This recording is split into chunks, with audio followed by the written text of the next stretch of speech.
Bob Summers and his family. You fulfilled his dream for being here. Without you guys, I don't think it would have been possible. Here, here. And Greenwoods for when he went to Florida. Kathy's using here, I don't think. But the special thanks, I know it's in my heart, my dad's heart. He really appreciated it. A couple days ago, I thought about, when Deb went down to Columbus to get his horse, and we were thinking of a name. And when Dad come up with the name Duke, I kind of protested that. I said, well, I can't name him Duke. That was my first pony's name.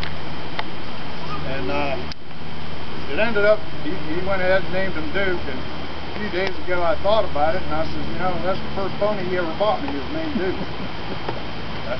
She said, I remember him talking about I was able to ride before I could walk, and it was on that pony Duke. And it kind of made me think of the symbol he went out of this world riding Duke. That kind of hit me pretty hard. But he was a man that knew how to live.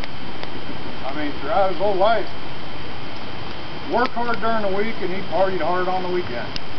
And I can remember being so young I was kidnapped when I was a little kid to go trail riding. After that, there wasn't a time that cattle truck was ready to go out of that driveway that I wasn't in it. And so a lot of times the girls were out horse showing and it was just me and Dad. And we got away from the horses for a while, but he always had an activity. He bought a boat, he did the boating. I mean, he knew how to throw a party. He knew how to have fun. I remember I bought a motorcycle, and he thought it was a thing to do. He bought a motorcycle. My brother got one, and we was all riding motorcycles for a while. Different eras throughout his whole life. He always kept busy. Always had fun. Always wanted to be with his kids.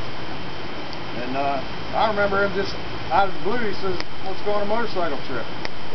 And out of the blue, I was laid off for a week, and we went down through Skyline Drive, went to Virginia Beach, just me and my dad on a motorcycle.